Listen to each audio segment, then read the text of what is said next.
ఓం గం గణపతయే నమః. ఓం శ్రీమాత్రే నమః. ఓం సరస్వత్యై నమో నమః.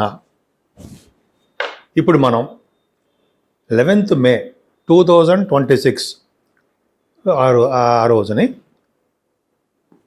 కుజుడు మేషరాశిలోకి వస్తున్నాడు. కుజుడు మేషరాశిలోకి రావడం వల్ల ఫలితాలు ఎలా ఉంటాయి? 12 భావాల వారి వరకు కూడా కుజుడు ఇచ్చే ఫలితాలు ఇప్పుడు మారుతున్నాడు.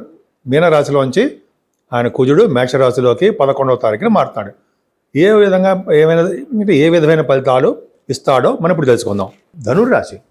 ధనుర్రాశి వారికి కుజుడు మంచివాడేనండి. ఆయన 5th హౌస్ లార్డ్ 5th హౌస్లో ఉన్నాడు. జనగా 5th హౌస్లో కుజుడు ఉంటే చిల్డ్రన్ విషయంలో ఇబ్బంది పెడతాడంటాం కదా, కానీ ఇక్కడ అలా కాదు. సుబ్రహ్మణ్యుడు మీకు పుత్ర సంతానాన్ని ఇస్తాడు. అంటే స్వామివారి యొక్క ఆశీస్సులతోటి పుత్రుడు పుడతాడు. మీ సంతానం వలన మీకు అదృష్టం కలుగుతూ ఉంటుంది. మీ సంతానం మీరు అంటే మీ జాతకం వలన, మీ రాశి వలన ప్రభావం వలన మీ సంతానానికి డెవలప్మెంట్స్ ఉంటాయి. వాడి విద్యలోను, ఉద్యోగాల్లోనూ, లేకపోతే మ్యారేజెస్ అంటే పెళ్ళి అంటాం కదా, వాటిలోనూ వాళ్ళకి ఏ ప్రాబ్లమ్స్ లేకుండా పంచమ స్థానంలో పంచమంలో గ్యారంటీ సక్సెస్ చేస్తాడు. రాజకీయ రంగంలో ఆయన పదవులు కూడా ఇస్తాడు. రాజకీయ రంగంలో ఎంతకాలం నుంచి వెయిట్ చేస్తుంటారు కదా కొంతమంది పదవుల కోసం, అవి పదవులు కూడా ఇస్తారు. సీడ్ మాకు వస్తుంది. అంతేకాకుండా సీడ్ కాదు, పదవులు వస్తాయి. అంతేకాకుండా మీకు కొంతమంది ఉంటారు స్టాక్ మార్కెట్లో ఉన్నవారు, వాళ్ళు ఎలక్ట్రిసిటీ, ఎలక్ట్రానిక్స్, కంప్యూటర్ సాఫ్ట్వేర్స్, లేకపోతే ఈ ఎలక్ట్రిక్ సంబంధించిన వాటిలోనూ, లేకపోతే భూముల్లోనూ, వీళ్ళు స్టాక్ మార్కెట్లో ఉన్న అయితే మ్యూచువల్ ఫండ్స్ అంటారు కదా, వాటిలోనూ వాటిని ఆడమని చెప్పను, బట్ అంటే వాటి కారకత్వం కాబట్టి చెప్తున్నాను, వాళ్ళు ఉంటారు. అంతేకాకుండా సినిమా రంగం, కళారంగంలో కూడా మీరు మంచి బాగా డెవలప్మెంట్స్ ఉంటాయి. మాట నేర్పడతనము, ఎలా మాట్లాడాలి, అలాగే శుభకార్యాలు, ధర్మకార్యాలు విపరీతంగా చేయడము.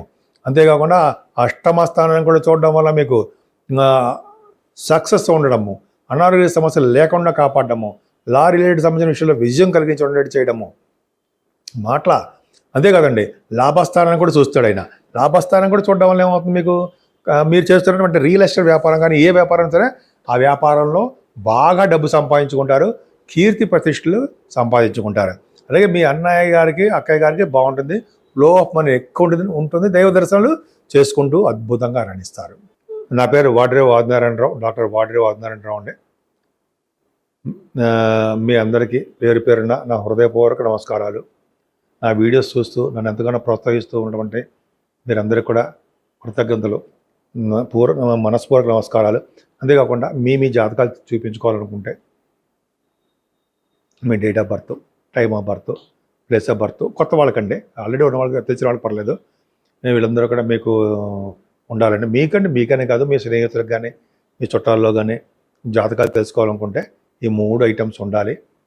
అంతేకాకుండా మీకు ఏం కావాలి, మీరు ఏం తెలుసుకోవాలనుకుంటున్నారు అనేది కూడా ఉండాలి. మీరు కింద స్క్రోల్ నంబర్కి మీరు ఫోన్ చేయొచ్చండి, 7075389589. నేను షూటింగ్స్లో ఉన్నాను అనుకోండి, షూట్స్లో ఉన్నప్పుడు లిఫ్ట్ చేయలేకపోవచ్చు, మీరు వాట్సాప్లో మెసేజ్లు పెట్టండి, నేనే మీకు తప్పకుండా కలుస్తాను, పరిష్కార మార్గాలు చెప్తాను కూడా, మీ జాతకం మొత్తం కూడా చెప్తాను. అంటే మీకు ఎటువంటి ప్రాబ్లమ్స్ ఉన్నా ఆ ప్రాబ్లమ్స్ నుంచి మనం చేయొచ్చు. ఉదాహరణకు ఉద్యోగం కానీ, లేకపోతే వ్యాపారాల్లో కానీ, లేకపోతే వివాహంలో కానీ చిన్న ఆటంకాలు ఎదురవుతుంటే, చాలా సంతానం ఆటంకాలు ఎదురవుతాయి కాబట్టి వాటిని మనం రెమెడీ చేసి చెప్పచ్చు. అంతేకాకుండా నేను ఈ వాస్తు సంబంధించిన విషయాల్లో కూడా ఉన్నానండి. మీకు ఎటువంటి డౌట్స్ ఉన్నా, మీకు ఏదైనా పరిష్కార మార్గాలు కానీ తెలుసుకోవాలనుకున్నా కూడా వాస్తు రీత్యా కూడా నేను తప్పకుండా చెప్తాను.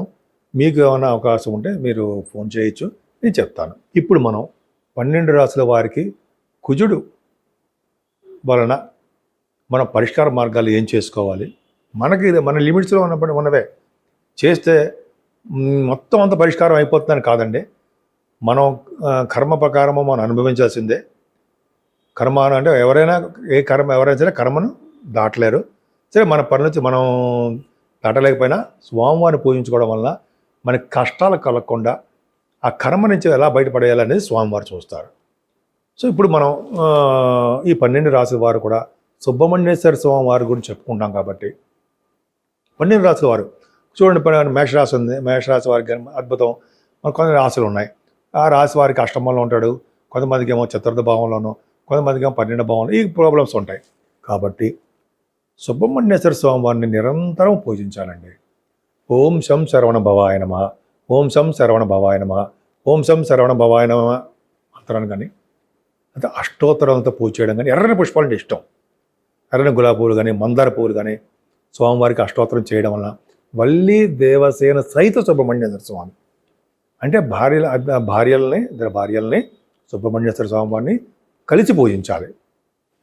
సుబ్రహ్మణ్య స్వామి వారికి కళ్యాణం అంటే బాగా ఇష్టం. కళ్యాణాలు సపోజ్ మన ఊళ్ళో ఎక్కడున్నా సుబ్రహ్మణ్య స్వామి వారి కళ్యాణాలు చేయించుకోవడము. శ్రీశైలంలో కూడా భ్రమరామ అమ్మవారి యొక్క దేవాలయాల్లో శివుడికి పార్వతికి ఎలా చేస్తారు కళ్యాణాలు, సుబ్రహ్మణ్యేశ్వర స్వామి వారికి కూడా పూజలు కళ్యాణాలు కూడా చేస్తారు. అది చాలా పవర్ఫుల్.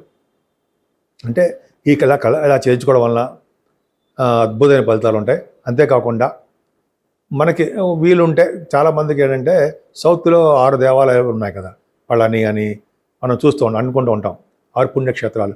ఆ దర్శన భాగ్యం వలన కానీ, అదే మన ఇంటి దగ్గర మన ఊళ్ళోనే సుబ్రహ్మణ్యేశ్వర స్వామివారికి పూజ చేయడం వలన, అదే జంట పాములు ఉంటాయి, ఆ పాములకి పాలతో అభిషేకం చేయడము, పుట్టలో పాలు పోయడం వలన, మంగళవారం కానీ, షష్ఠి మంగళవారం కలిసి వచ్చిన రోజు కానీ ఇలా సుబ్రహ్మణ్య స్వామి వారికి పూజిస్తూ ఆ రోజు పొద్దున కూడా ఉపవాసం ఉండి రాత్రి భుజించినా పర్లేదు, రాత్రి టిఫిన్ చేసినా పర్లేదు చేయడం వలన సుబ్రహ్మణ్యేశ్వర స్వామి వారి వలన వచ్చే దోషాలు అంటే కొన్ని రాశుల వారికి, అన్ని రాశుల వారికి చేస్తే అందరికీ మంచిదే, పరిహారం అవుతాయండి. ఇలా సుబ్రహ్మణ్య స్వామి ఏంటంటే సంతానం లేని వారికి సంతానం ప్రసాదిస్తాడు, వివాహం కాని వారికి వివాహం చేస్తూ ఉంటాడు, ఉద్యోగం లేని వారికి ఉద్యోగం భద్రత కలిగిస్తూ ఉంటాడు.